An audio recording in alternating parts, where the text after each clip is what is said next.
Alright, this video, let's look at using different devices, or different devices in different locations. But first, let me crowbar in here this one little bit of code that I left out, which was whenever you make a leader in the CS character class, that leader is not already using collisions. So we have down here, if used for collisions equals no. Then I'm just running this little message that says leader must use physics. Actually, let's comment that out. You'll see the effect if you don't have physics on, and then we just say self setup physics, and that is all I have to say about that. So let's go over here to our game data.plist file, and I'm gonna pick on the coins. Alright, so I've got my first little coin here, and what I'm gonna do is I'm gonna leave in here in all of these properties a start location at the very least. Alright, and then let's have a start location phone. All right, and I'm just gonna kind of be preferential, I guess, to the iPad in this sense. Basically, we'll check to see if we should use different locations for the phone. Otherwise, we use the locations for the iPad. All right, and I guess that kind of makes sense because it's the bigger of the two devices. So we'll put that in here, and I'm gonna leave the other ones without that. All right, just so that we can run kind of a simple test to see if this value even exists. And then if so, we'll use it. And another thing we should do is just somewhere here in the, I guess it's probably best to do it on a per level basis. We'll do, we'll add another value in here for just use, or let's say check, make that capital, check for different phone locations. And this will be a bool variable.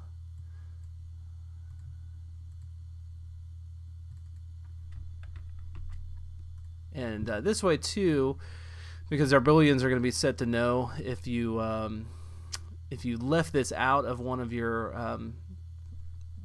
levels, it's okay. It'll just default to no, and in which case it won't look for those alternate locations at all anyway. All right, so I'll just copy that. Go over here to our CS level implementation file, and you can see I actually already put that already in. Check for different phone locations. That's a lowercase c. And then in your init statement, go ahead and just set it to no if you feel like it. And again, it'll be default there anyway. But finally, when we get down here to our parsing through our property list, we'll say check for different phone locations, and then this will be a bool value. So we'll just paste that on in there and run that. Alright, so now we've got that saved. Let's go actually use it. And we'll go over here to our coins. Alright, now when we're parsing through each one of our coins in our array, we've got the CG point variable set up for the coin location. Here's where we're gonna make a few changes. So first thing we'll say is if check for different phone locations equals yes, then we're also going to see if, and we're gonna let me just fill it in. We'll do something like this: if coin dict object for key start location phone, and then we'll say does not equal nil. That would imply that we do have an alternate location. So let's say yes, alternate location for coin, and go ahead and copy this line, paste it in there, take this part out of it. So we'll just declare the variable up here at the top, just put a semicolon, that way we can access it inside any of these other if statements. And we'll say coin location then equals that value right there. Alright, now our first else statement will be to just get rid of that and then run what we previously had. Okay, so if we're not checking for different phone locations at all, then just skip on down here to the original location. And then also let's put an else statement in here that says, of course, if you can't find that alternate, or you can't find that object with key start location phone, then again just use this previous start location. Alright, and we'll put in here no alternate location, not alternate, no, alternate location for coin. Yes, you don't really need the comma there. And you know, we can also just in the output window check to see if we see either of these messages. That means that of course our bool variable came in successfully to check for different phone locations. So oh, look at that, a little window into the future. You can obviously see that I was testing this beforehand, and we should also make sure that we are on an actual iPhone device if you are doing this. So the other thing to check would be that, and let's go ahead and make a variable for this.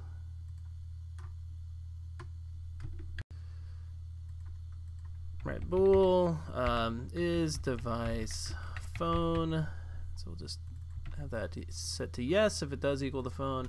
And of course, we've seen this before in the series. UI user interface idiom. If this equals, this equals to UI user interface idiom. Your options are pad, phone, and we're curious if it's the phone. So we'll say then is device phone equals yes.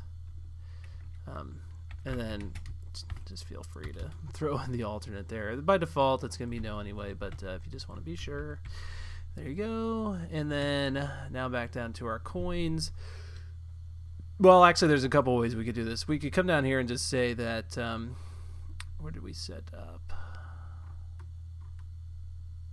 Check for different phone locations. What you could do is you could say if user device equals, or if device phone equals no, then we just immediately set this back to being no. And that's probably the easiest one, because then you don't even have to worry about this in any other place. And we could pass down this value into the character classes as well. So let's go and run this.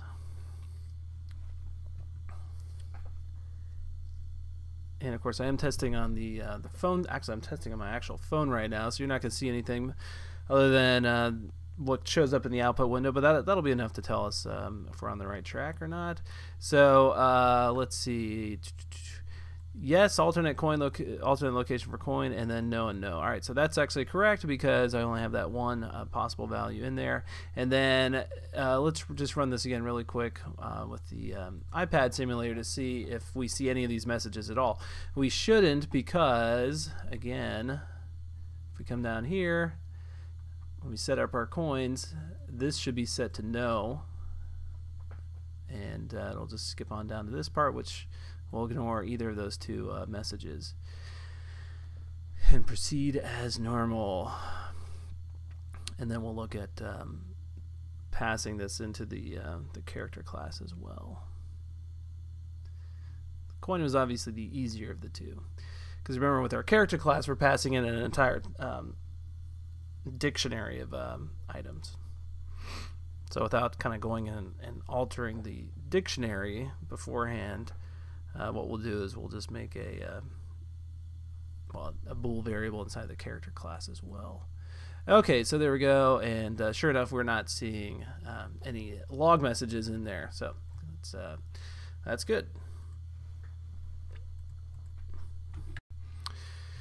All right, so let's make a property inside of our character class, and we do want this to be accessible from another class, right? So we'll just put in here property non-atomic assign, so be a bool, and check for different phone locations, and then inside of, actually what we'll do is come back over here to our level class now, and when we go and create our characters, set up characters, we will, prior to putting in the dictionary, right, leader, oops, actually don't need the brackets, leader dot check for different phone locations is going to equal whatever that value is. And keep in mind too, at this point in time, we've already established that variable from the property list, but also made the little switch in case we're not even on an iPhone. Okay, so that'll just get passed in, and then we want to do that same thing, of course, right down here when we create another character, and again, just write character, and then we can take all that right there. Okay, then we do need to at least put in one little bit of variant for our start location. So let's go ahead and do start location phone for this one. We'll do it at 100, and come back over here to our character. All right, so when we parse through the dictionary, let me get my bearings here. Okay, I'm going to say if, gotta do the underscore, check for different phone locations equals yes, and then we'll say if character data object for key start location phone again does not equal nil, then in that case we'll make self.position equal to start location phone, else you're just going to equal that, which I'll just paste right off of there, and then I'll put that else statement in there that does this.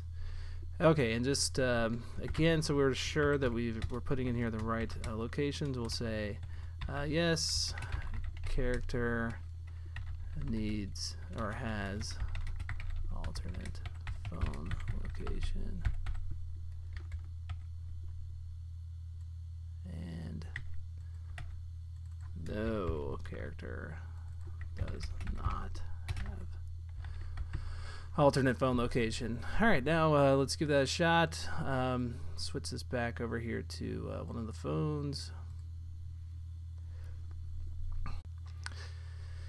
Alright, there we go. I actually switched the location in the property list there real quick, just so it was a little bit more obvious that the character was actually moved over. So I put him more at like 300, and you can see that he's now back clearly at the edge of the, what was the internal stage there, that black part of it. And then, of course, too, over here we can see that, yes, alternate location for coin, yes, character has alternate phone location. And if we were to go over here and collect all the coins, there we go. See, you saw it jump forward there. Where's all that? There's the other coin.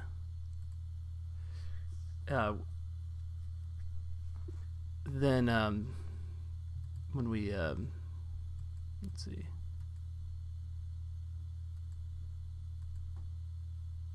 Sorry, I'm just looking at the output window here.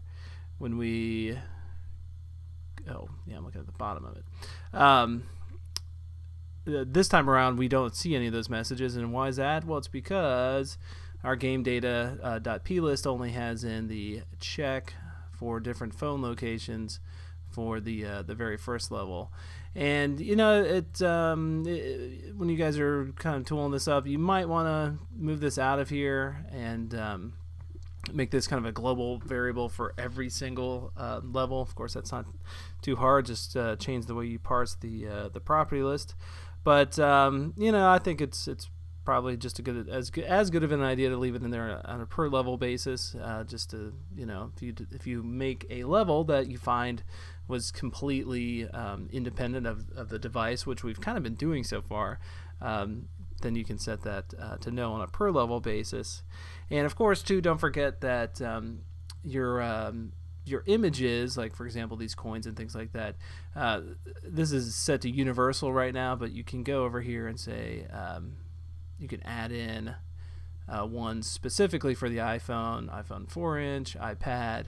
It's just right now, since it's set to universal, it's just picking on either standard definition or the Retina definition.